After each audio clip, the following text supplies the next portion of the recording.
అందరికీ నమస్తే అండి. ఈరోజు మనం చాలా ఇంట్రెస్టింగ్ అలాగే ఇంకొంచెం ఆలోచింపచేసే టాపిక్ గురించి మాట్లాడుకోబోతున్నాం. ముందుగా ఒక ప్రశ్నతో స్టార్ట్ చేద్దాం. అసలు మనం ఇప్పటికే మన చివరి యుగంలో జీవిస్తున్నామా? ఒక్కసారి ఆలోచించండి. ఎప్పుడో పురాతన కాలంలో రాసిపెట్టిన ఒక పుస్తకం మనకు లభించి అందులో రాసి ఉండే విధంగానే ఇప్పుడు మన కళ్ల ముందు జరుగుతుంటే మనకు ఎలా అనిపిస్తుంది? అటువంటి ఒక ఆసక్తికరమైన అంశం గురించి మనం తెలుసుకోబోతున్నాం. అదే పురాతన భవిష్యమాలిక గ్రంథం గురించి. అందులో మన ప్రస్తుత కాలం అంటే ఈ చీకటి యుగం గురించి చెప్పిన కొన్ని ఆశ్చర్యకరమైన విషయాల గురించి. ఇవి కేవలం ఏవో పాత కథలు కాదండోయ్, ఆధునిక ప్రపంచానికి అందించే ఒక స్పష్టమైన హెచ్చరిక అని చాలా మంది విశ్లేషకుల భావన. సరే, ఇంకెందుకు ఆలస్యం, నేరుగా విషయంలోకి వెళ్లిపోదాం. ఒక్క క్షణం ఊహించుకోండి. యుగాంతం జరగడానికి ఇంకా వేల సంవత్సరాల సమయం ఉందని మనం అనుకుంటున్నాము కదా, కానీ అది భవిష్యత్తులో జరిగేది కాకుండా ఇప్పుడే సరిగ్గా మన కళ్ల ముందే జరుగుతుంటే ఎలా ఉంటుంది? వినడానికే చాలా ఆశ్చర్యకరంగా ఉంది కదూ. తరతరాలుగా మనం నమ్ముతున్న చాలా విషయాల గురించి ఈ గ్రంథంలో చాలా క్లియర్ గా రాయబడి ఉంది.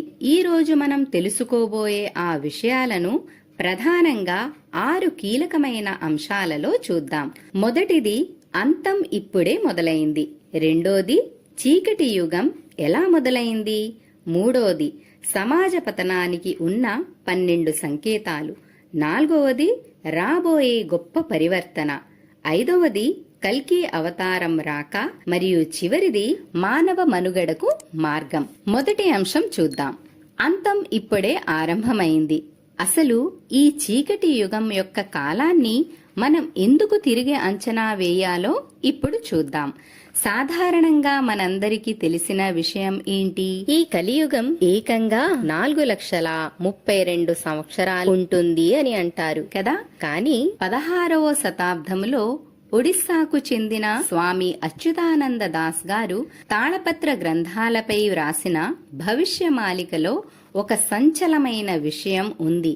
అదేంటంటే కలియుగం వయస్సు కేవలం 5,000 సంవత్సరాలు మాత్రమేనంట. అవును, మీరు విన్నది నిజమే. సమాజంలో పేరుకుపోయిన పాపాల భారం వల్లే ఈ కాల వ్యవధి అంతలా తగ్గిపోయిందని, అది ఇప్పుడే ముగుస్తుందని ఈ గ్రంథం స్పష్టం చేస్తుంది. రెండో అంశం, చీకటి యుగం యొక్క మూలాలు.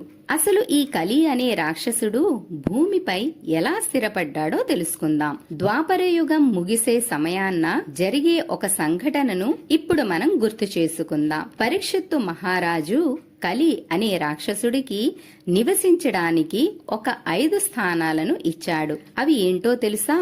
జూదం, మద్యం, హింస, బంగారం మరియు అక్రమ సంబంధాలు. గమనించారా? ఇవే కదా ప్రస్తుత సమాజాన్ని పట్టి పీడిస్తున్నాయి. ఈ 5 దుర్గుణాలే క్రమంగా మానవుడి వివేకాన్ని నాశనం చేసి నేటి ఈ ఘోరమైన పతనానికి బీజం వేశాయని ఈ గ్రంథం చెబుతుంది. ఇక మూడో అంశానికి వస్తే, పతనానికి 12 సంకేతాలు.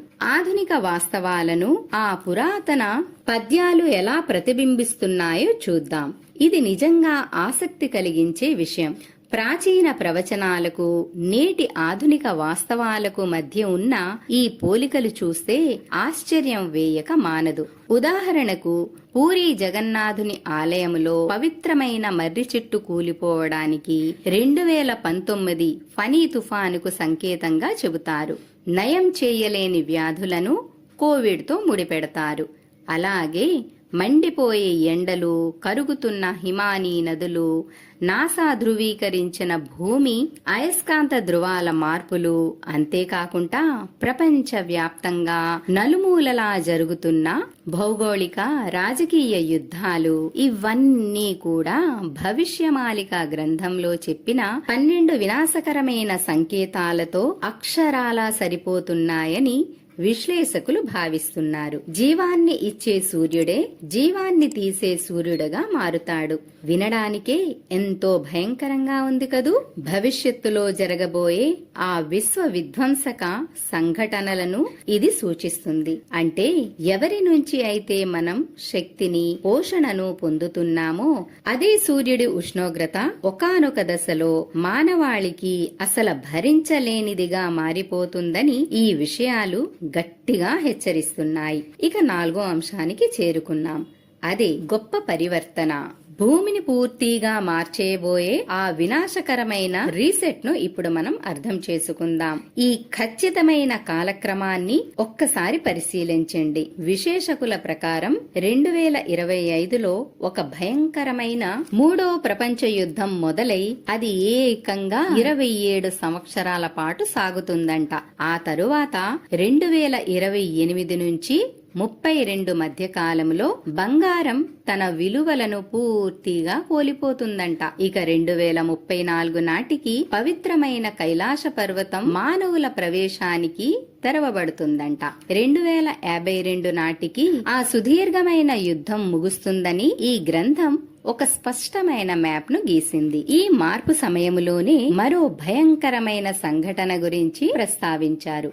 అదే 7 రోజుల చీకటి గురించి. దీన్ని నేటి ఆధునిక విజ్ఞాన శాస్త్రం హెచ్చరిస్తున్న భారీ సౌర తుఫానులు అంటే సోలార్ ఫ్లేస్ తో పోల్చి చూడగలం. ఒక్కసారి గనక ఈ సౌరమంటలు భూమికి తాకితే ప్రపంచవ్యాప్తంగా ఉన్న విద్యుత్, ఇంటర్నెట్ వ్యవస్థలు కుప్పకూలిపోతాయని నిపుణులు విశ్లేషిస్తున్నారు. పురాతన కాలపు అంచనాలకు నేటి సైన్స్ చెబుతున్న ముప్పులకు మధ్య ఉన్న బంధం ఇదే. 64 కోట్లు.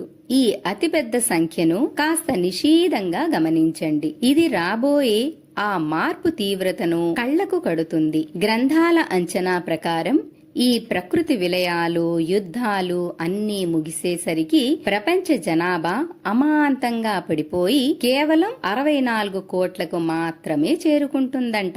ఊహించడానికే చాలా కష్టంగా ఉంది కదా.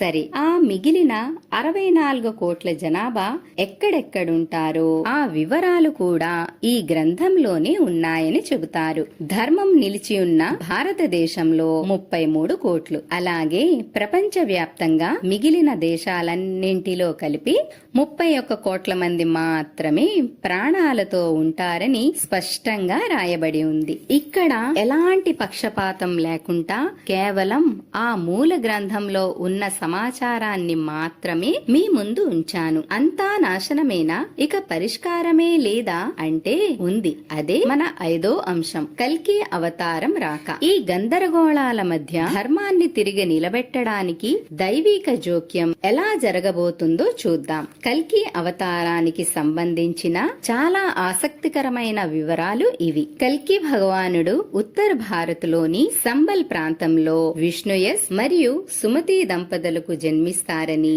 ఈ మాలికలో తెలుస్తుంది. ముఖ్యంగా ఈ అవతారం మునుపటి అవతారాల కంటే 4 రెట్లు ఎక్కువగా అంటే 64 కళలతో అత్యంత శక్తివంతంగా ఉంటుంది. తన గురువు అయిన పరశురాముని దగ్గర యుద్ధ విద్యలు నేర్చుకుని మొదట్లో ఒక సాధారణ బాలుడిలా ఎవరికీ తెలియకుండా రహస్యంగా ఉంటూ సరైన సమయం కోసం వేచి చూస్తారని ఇందులో చెప్పబడి ఉంది. ధర్మ పోరాటంలో కల్కి ఒంటరి కాదు సుమా. మునుపటి యుగానికి చెందిన 7 అమరజీవులు అంటే చిరంజీవులు అతనికి సహాయం చేస్తారని ఉంది. వీళ్ళు అశ్వత్థామ, వేదవ్యాసుడు, బలిచక్రవర్తి, హనుమంతుడు, విభీషణుడు, కృపాచార్యుడు మరియు పరశురాముడు. వీరందరూ ఈ తుది యుద్ధంలో ధర్మపక్షాన నిలిచి తిరిగి కొత్త యుగాన్ని స్థాపించడంలో కల్కికి అండగా ఉంటారు. ఇక 6వది మరియు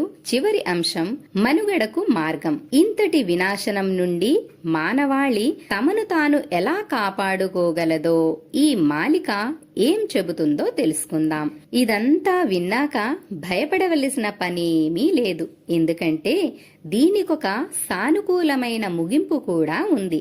భూమి మొత్తం ఒక గొప్ప ప్రక్షాళనకు గురైన తరువాత ప్రశాంతమైన సత్యయుగం ఉదయిస్తుంది.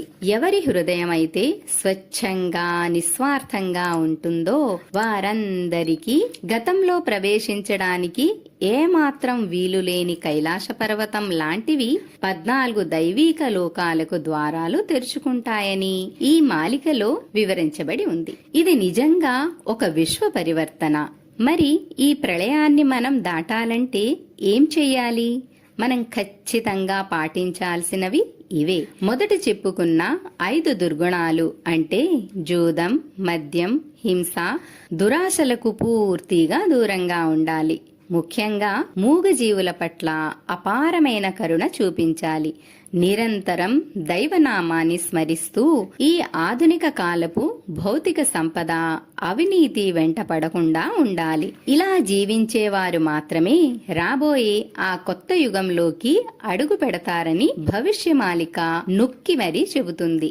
ఇక ముగింపుకి వద్దాం. నిజంగానే ఈ యుగాంతం మన కళ్ల ముందే జరుగుతుందంటే ఈ సమయం పూర్తిగా చేయజారిపోకముందే ఆ 500 ఏళ్ల నాటి హెచ్చరికలను మానవాళి పాటిస్తుందా? ఆ ఆలోచనే ఒళ్ళు గగురు పొడిచేలా ఉంది కదూ. ఈ విషయాలన్నీ విన్నాక మరింత లోతుగా పరిశోధించాలనే ఆసక్తి మీలో కలిగించానని ఆశిస్తున్నాను. ఈనాటి ఈ ఆసక్తికరమైన విషయాలను మనం ఆచరణలో పెడదాం. ఏమంటారు? కల్కి అవతారం కోసం ఇంకొన్ని ఆసక్తికరమైన విషయాలు మీరు తెలుసుకోవాలి అని అనుకుంటే స్క్రీన్ పైన ఉన్న ఈ వీడియోని క్లిక్ చేయండి. ఈ వీడియో మీకు నచ్చితే లైక్, సబ్స్క్రైబ్ చేసి గంట సింబల్ ని క్లిక్ చేయండి. మీ శ్రేయోభిలాషి సాయి శారదా.